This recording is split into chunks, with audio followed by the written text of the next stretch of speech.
বারুইপুরে BJP কর্মী খুনের ঘটনায় এবার গ্রেফতার করা হলো বিজেপি কর্মীকেই। পুলিশের জালে মূল অভিযুক্ত সুজন মণ্ডল সহ 4 জন।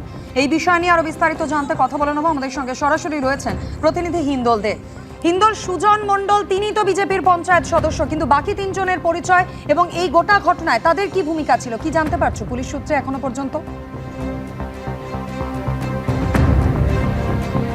দেখো, পুলিশ সূত্রে যেটা প্রাথমিকভাবে জানা যাচ্ছে যে এই সুজন মণ্ডল, যার বিরুদ্ধে মূলত বাপি প্রামাণিক যে বিজেপি কর্মী খুন হয়েছে, সেই বিজেপি কর্মীর পরিবারের তরফ থেকে কিন্তু স্পষ্টত বলা হয়েছে এই সুজন মণ্ডল এবং তার সঙ্গে তার সহযোগীরা কিন্তু এই খুনের ঘটনার সঙ্গে যুক্ত।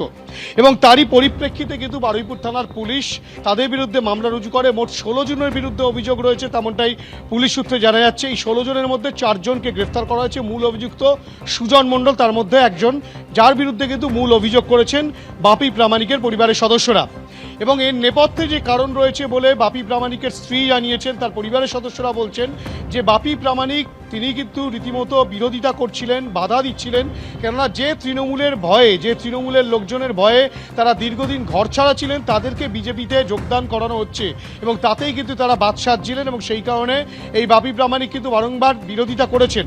সেই কারণেই তাকে পরিকল্পনামাফিক খুন করা হয়েছে বলে অভিযোগ করা হচ্ছে।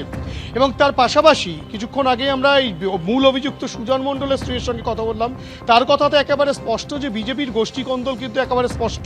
এবং তার বক্তব্য যে সুজন মণ্ডলের বিরুদ্ধে মিথ্যা অভিযোগ আনাচ্ছে, এটা কিন্তু একেবারেই কিন্তু নিজেদের মধ্যে গণ্ডগোল এবং একে অপরের বিরুদ্ধে অভিযোগ টানছে ঠিকই, কিন্তু এই গোটা ঘটনার পরিপ্রেক্ষিতে কিন্তু বারুইপুর থানার পুলিশ তদন্ত প্রক্রিয়া শুরু করেছে।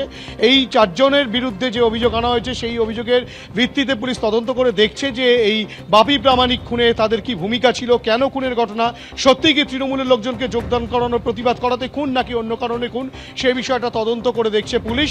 নিজেদের হেফাজতে নিয়ে আবারও তদন্ত করবে, তেমনটাই কিন্তু বারুইপুর পুলিশ সূত্রে খবর।